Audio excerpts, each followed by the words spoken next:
So, your uncle. What's wrong with him? He's possessed. As in the devil? Something like that. He says a dark man is following him, watching him at all times. What do you make of it? It's nonsense, of course, but I'd be lying if I said it didn't bother me. You see, it runs in my family. Possession? No, Detective. Deteriorating melancholy. Practically every member of the Hartwood family is driven mad before they grow old.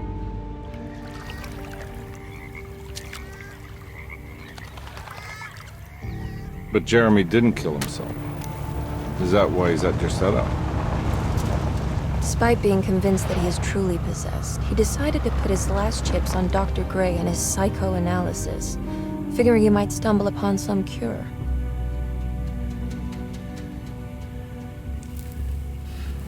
You mentioned the letter.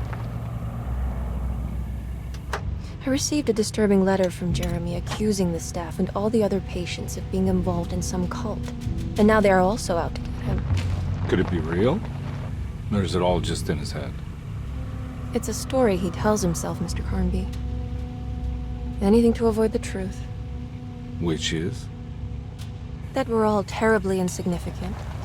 That people mean so very little to one another. That there is no one out to get Jeremy Hartwood because he isn't worth getting. Here we are.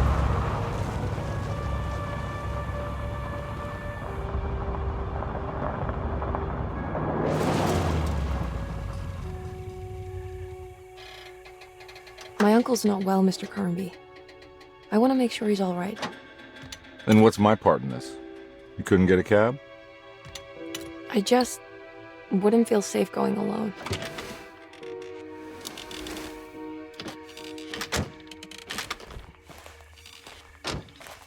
Did you bring a gun? Yeah.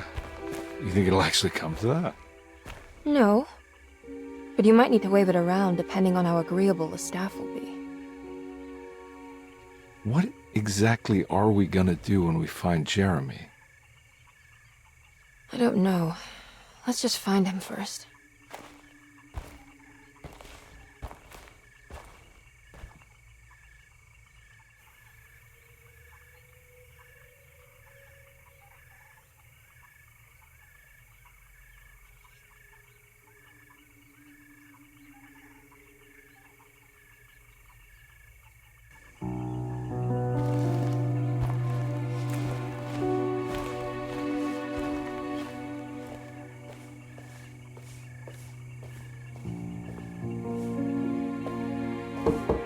Hello?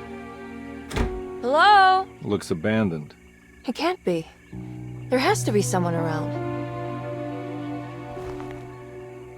Wait here. I'll go around back.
Now what do we got here?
Nah, I'm not getting in there.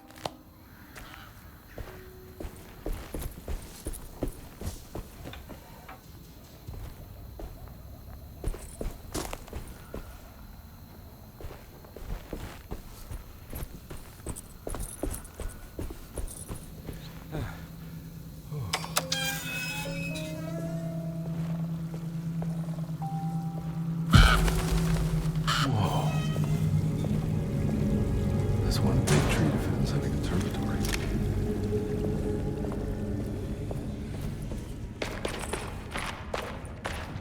Huh? What?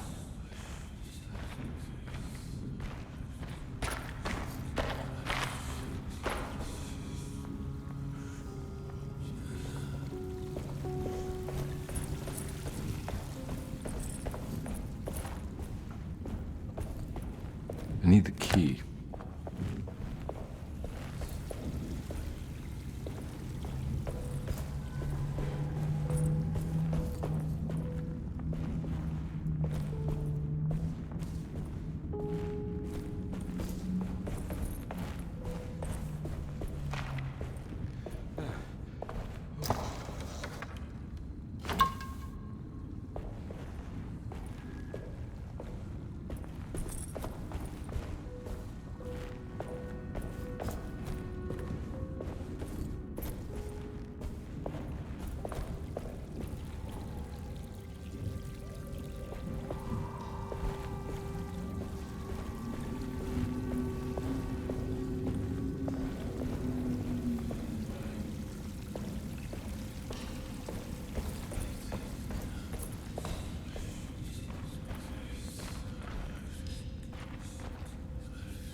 Don't mind if I do.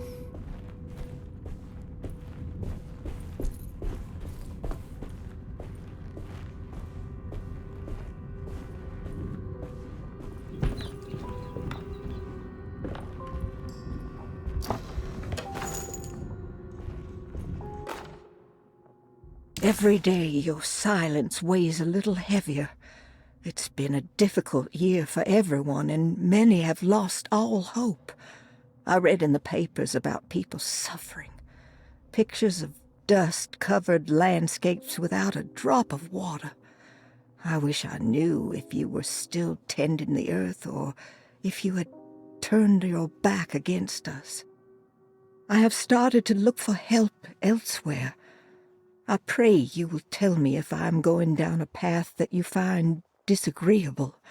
With help from Baptiste and Charlotte, I found comfort in the practice of the voodoo. I have long been skeptical of that Caribbean cult, but it's been of good use to me. It seems all harmless in my book. I say some words dreamt up by the Creoles, and I carry around a small pocket of gree-gree. Nothing of this is mentioned in the Bible, of course, but the French Quarter priestess tells me it's all connected. She says the Christian God is just one more perspective on the creator of things. That's what I like to think, but the other way around, that the spirits of her faith are just aspects of you, our Heavenly Father. I am so grateful for the words you gave Mr. Hartwood. We will sing your praises at St. John's Eve. The world will be blessed soon again. Only the sacrifices of the Old Testament compare to your demands. Let it be the truth. A mother of earth, wood, and dirt. A mother of 1,000 young. Sacred sand, $1. Black cat oil, $1.50. Devil shoestrings, a quarter. That makes $2.75, madame. What was that you were telling the doctor? A goat without horns. What does that mean? Ah, you must have misheard me, madam. I said no such thing. Please, I know I don't look like any of you, but I'm devout. I'm ready to do what it takes. Do not be so eager to sacrifice the few things you have left, madam. Now please, leave my store. A goat without horns.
What was that?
I need the key.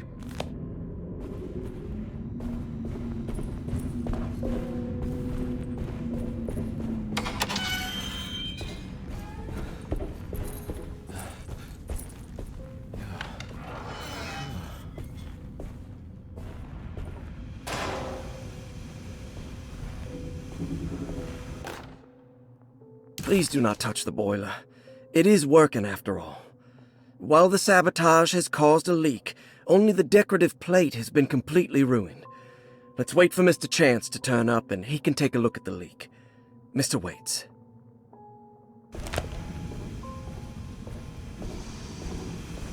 That doesn't look safe.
Sunday, June 22nd.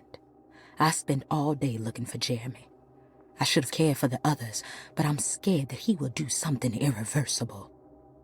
Cassandra is upset that I didn't give her the latest shipment of pain medication that Waits brought from the post office yesterday. I would have given it to her, but the company didn't send a new key this time around, so the box is just sitting there on my desk. They must have figured we had plenty of their gimmicky keys by now.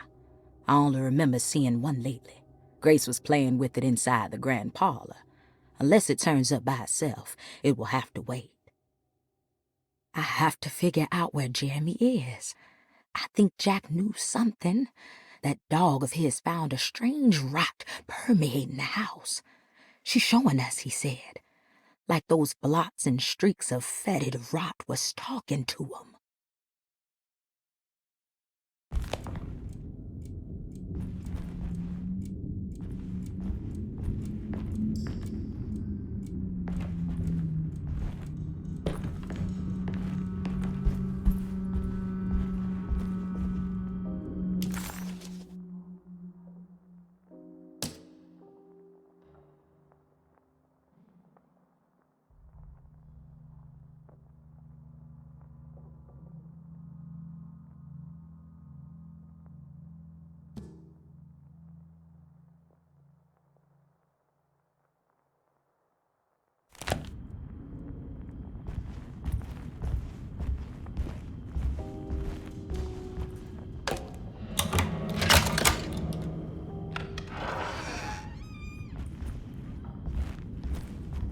I need the key.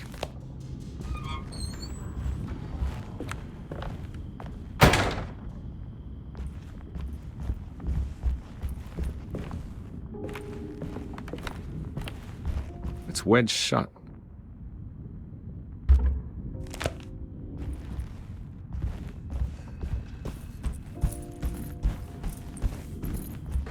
Looks important.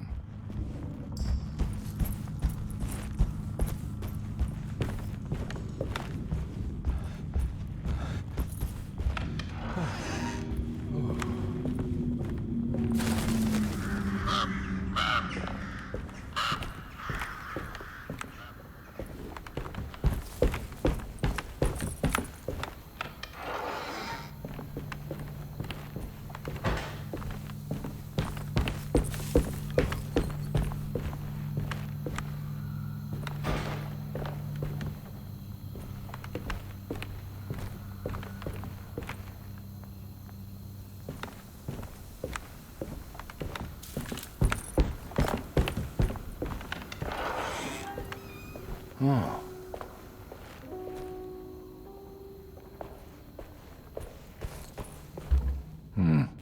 I need the key.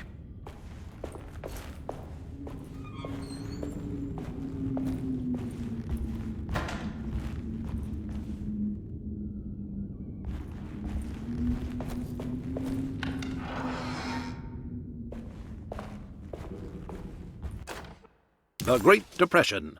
President Hoover raises tariffs on over 20,000 imported goods in an act to protect American labor. Following the collapse of the Wall Street stock market on October 24 last year, American industry has suffered greatly. Thousands of companies have gone bankrupt and left a large part of the American workforce unemployed.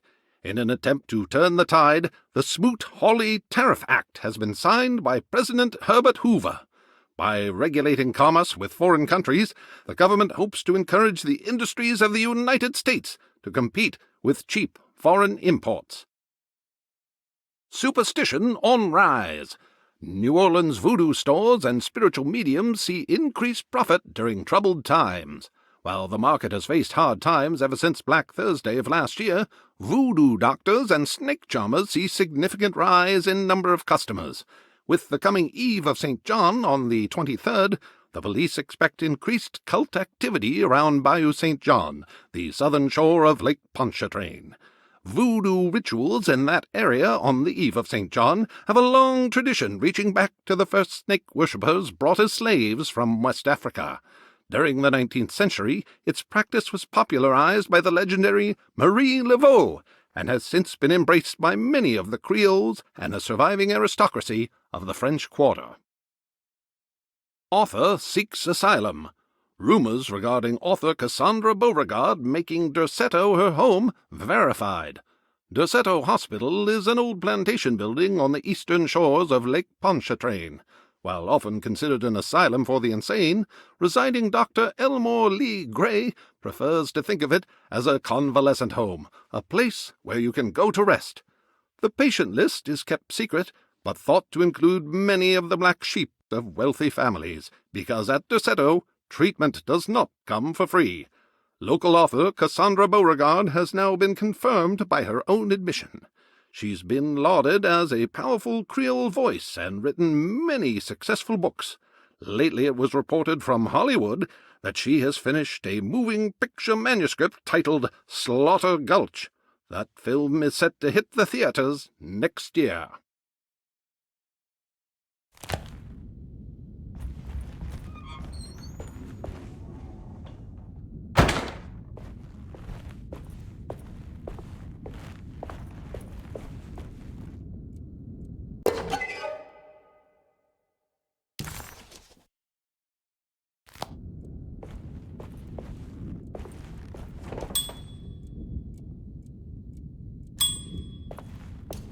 I need the key.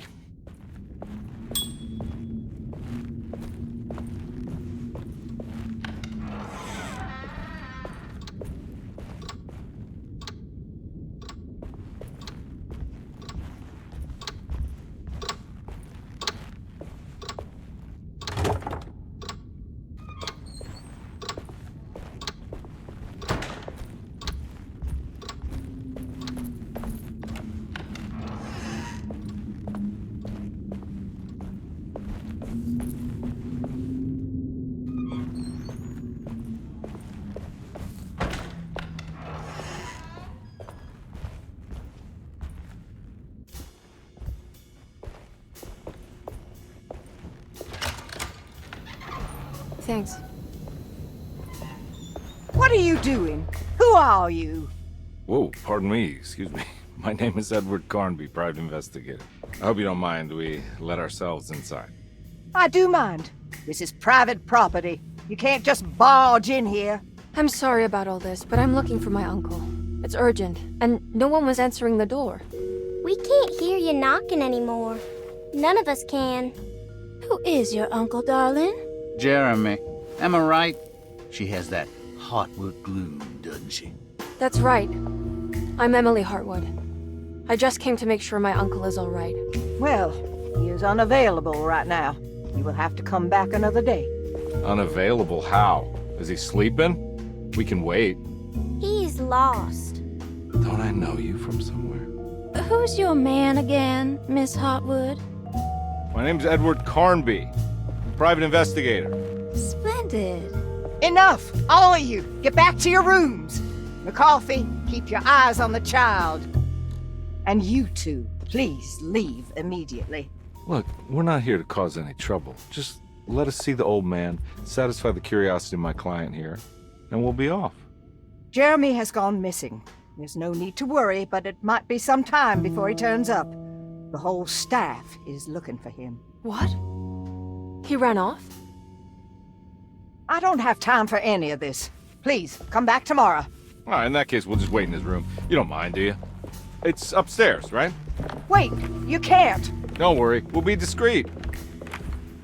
In the corridor. It's the first door on your left. I'll tell Dr. Gray you're here. Excellent. Thank you, madam.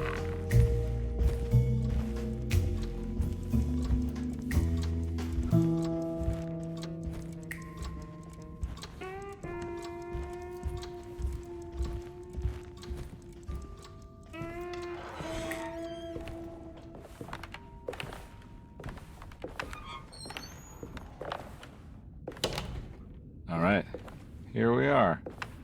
Let's look around. See if we can dig up any clues.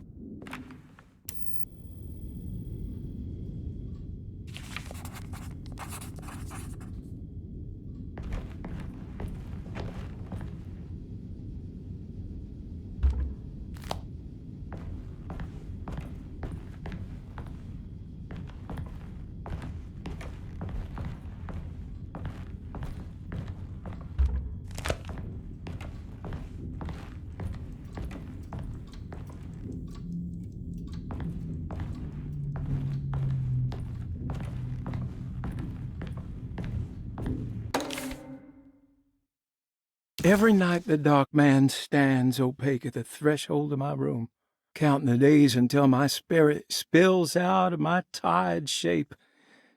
Only his pallid mask shelters my remaining sanity. Staring directly into the face of that demonic sultan would surely sunder time itself. Would he have looked the same to my father as he struggled for his life? Does his veiled face haunt my niece quite the same way? I wish so that I could rest my soul in that sunburnt convent of Tarawea. Would I find you there, Juan? Or Senora Perosi, back from the beyond? Every night I hide from him, moving from one misshapen memory to another. Scenes conjured out of fantasy and delirium. Places I struggle to even paint. I wish I understood your death, Senora. Is there anything I could do for you but bury you in that bleak necropolis? That triumphant chapel rising above the ledges and the oven vaults shall be your sepulchre.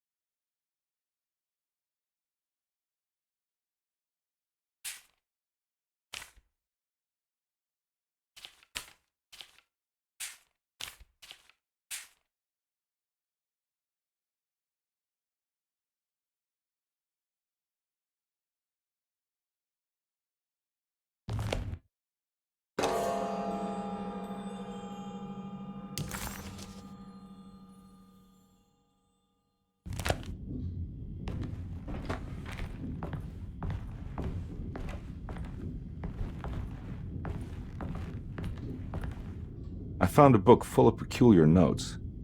Have you heard of something called Tarawea? No. What's that?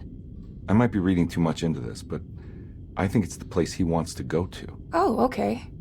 Sounds like a clue.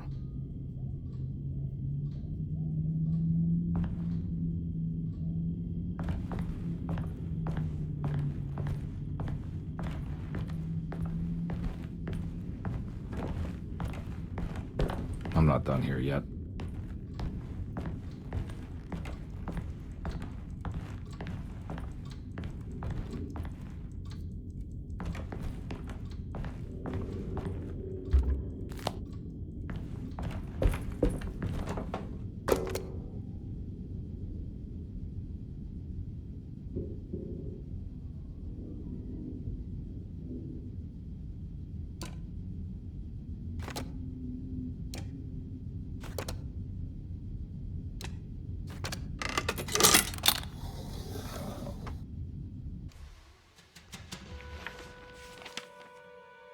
Hey, you know anything about this? Looks like some sort of talisman. No, I don't. Oh, help me out here, will you?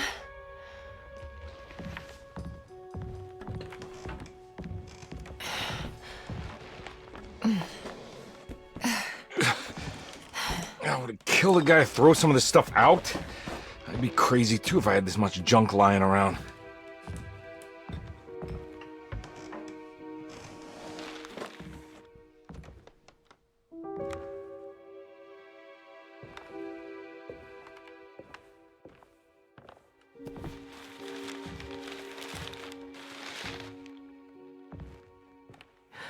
Oh, wow. That's striking. I want to save this one.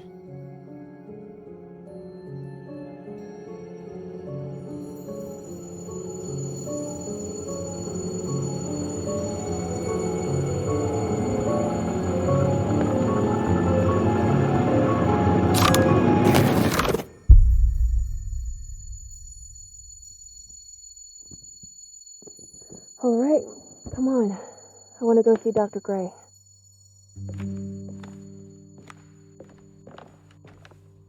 Come on, let's go. Yeah, I'm coming.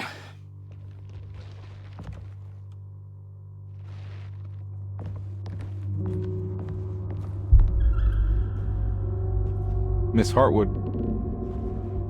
Emily?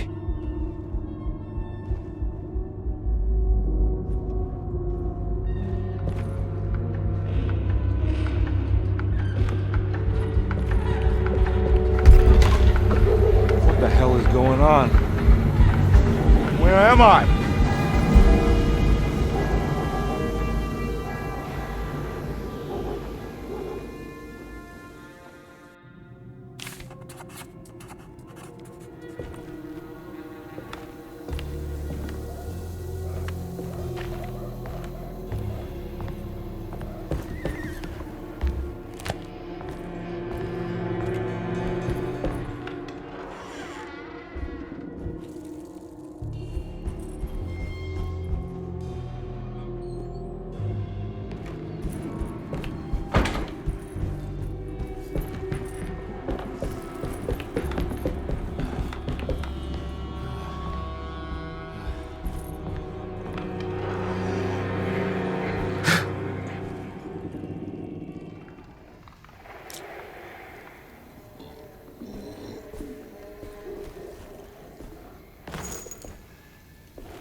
Christ, what was that?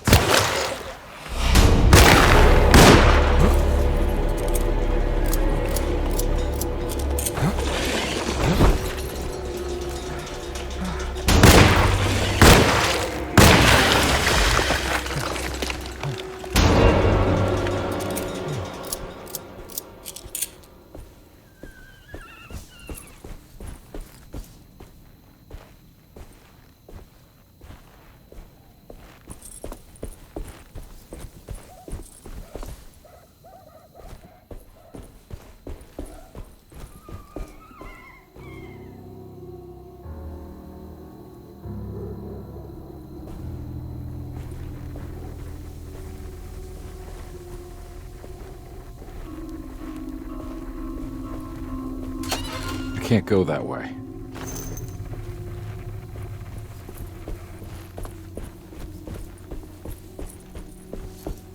What the hell is going on?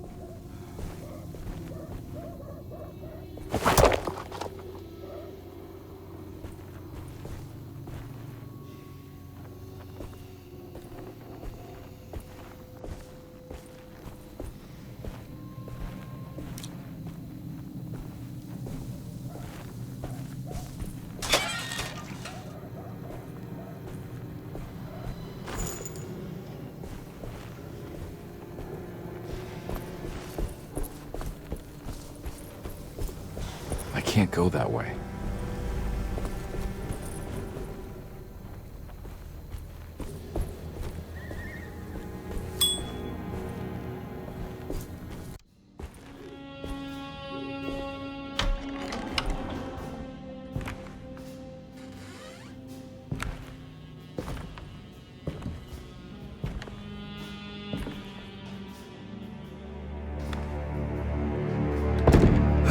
Don't let them get inside, Compare. They're not the good kind. Are you... Is this your store? There are no owners here. We both strangers in Jeremy's story. Jeremy did this. How? The pact with the dog man. Jeremy warned us, but we didn't think much of it. I'm Detective Edward Carnby. I was hired by Jeremy's niece to find him. Oh, yeah? How much she paying you? $150. She's sure getting her money's worth tonight. Are you a thinking man, Compare? No, not if I can help it. You know, I think Jeremy's hiding in a way we can't find him. He has this juju necklace that guides him. The talisman? That's right. It's some magic charm he got from Miss Jackson down the street. The voodoo priestess? You know surprising things, Compare. Yeah, the Mama Loa. Here, take the key. I locked the gate to save her place from all the ghouls and goblins getting inside. Maybe if you go there, you can find some clues to show you the way. Thanks. I'll have a look.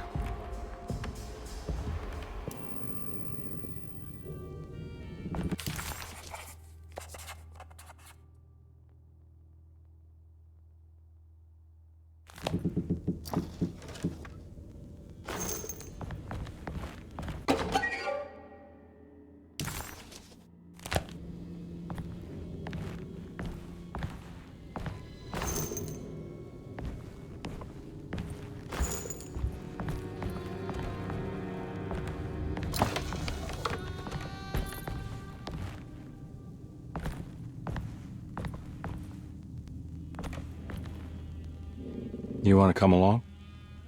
Nah, I'm gonna stay here for a while.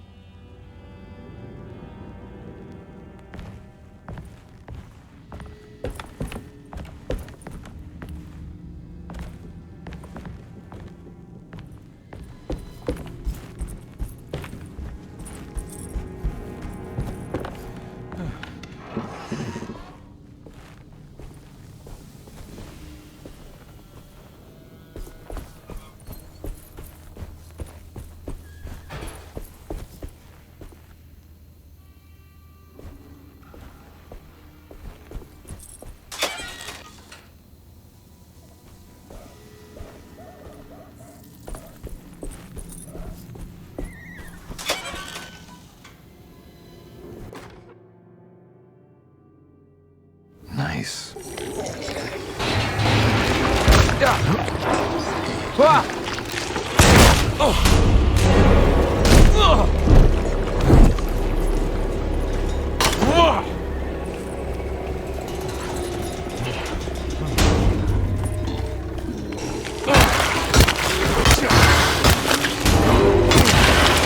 My weapon broke.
I can't go that way.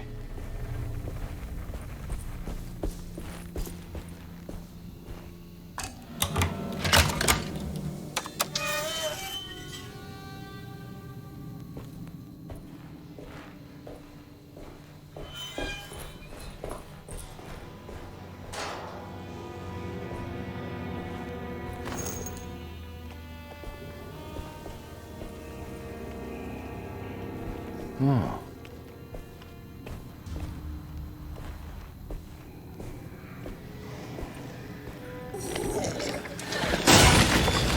Ah!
I recognize this place. It's Miss Jackson's seance parlor.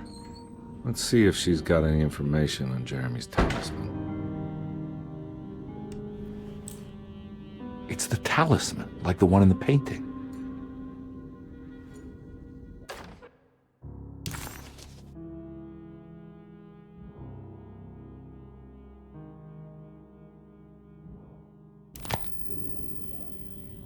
I think it's meant for the talisman.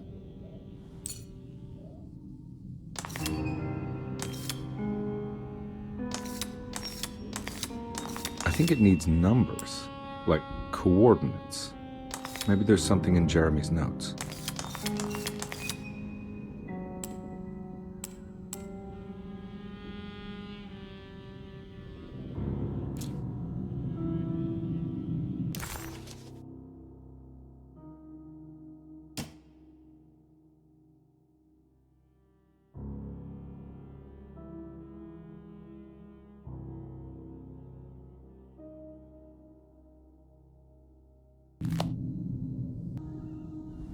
I think it needs numbers, like coordinates.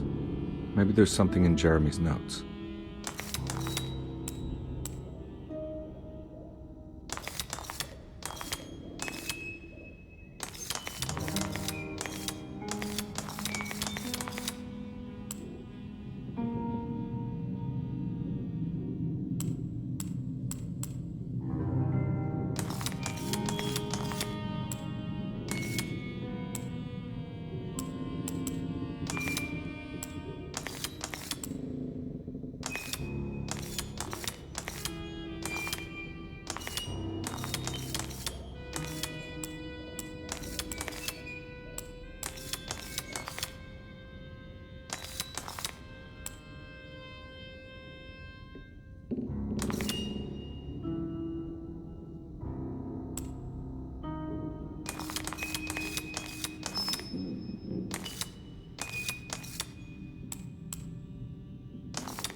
It's showing something. A place? Where is that?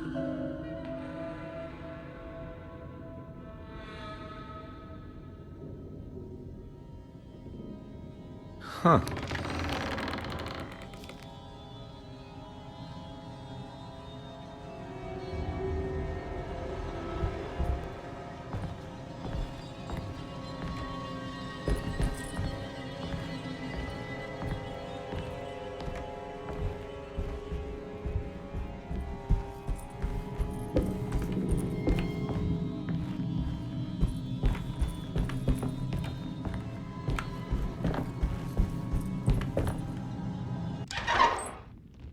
Detective, I was wondering when you were going to show up. Mrs. Thompson told me you were here. I understand you are working for Jeremy Hartwood's niece. Yeah, I guess so. I mean, you're not wrong. We came here for her uncle. I just didn't expect... I didn't expect this. You are Dr. Gray, right? That's right. You don't happen to have some identification, Detective. I'm not keen on having strangers prying into my business. Oh, Detective Edward Carnby, Decatur Street, New Orleans. Enjoying the Vieux Carré, Detective? Those old French quarters, the voodoo people, the gangsters. I'm sure you live an exciting life. Well, it's not quite like the stories, Doc. Just trying to make a living.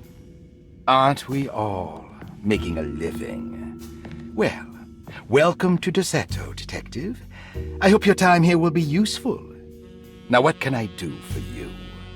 Why don't you tell me where I can find Jeremy Hartwood? Why wouldn't that make for a short visit? I wish I could tell you, but I'm afraid I don't know. A drink, Detective? Anything brandy. Oh, you do belong in the French quarters, Detective. Armagnac or cognac? You know, just give me the cheap stuff. I'm not much of a connoisseur. Having low standards is not a virtue, Detective. Let me see if I can broaden your perspective. What can you tell me about Jeremy? I wouldn't want to go into details about his condition.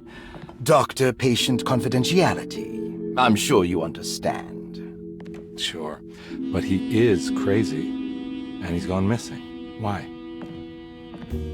Here, try this. Ooh, it's good. Got a bite? It's called a sidecar. The trick is not to be afraid of the tartness of the lemon. Then, for goodness sake, don't overdo the triple sec. Okay, what can you tell me about Jeremy? Well, let me think. He is an anxious man, constantly worried about events not presenting themselves according to his model of predestination. He complains about things not being carried out in the right order, and that some things simply shouldn't be. Is any of this helpful to you? Not really. I was hoping for some direction where to look next. I'm sorry. I have nothing for you then. You should talk to my orderlies. They have been looking for him for a while now. I'm sure they would appreciate your help. Yeah, I ran into Batiste earlier. Come to think of it, he might have given me a lead.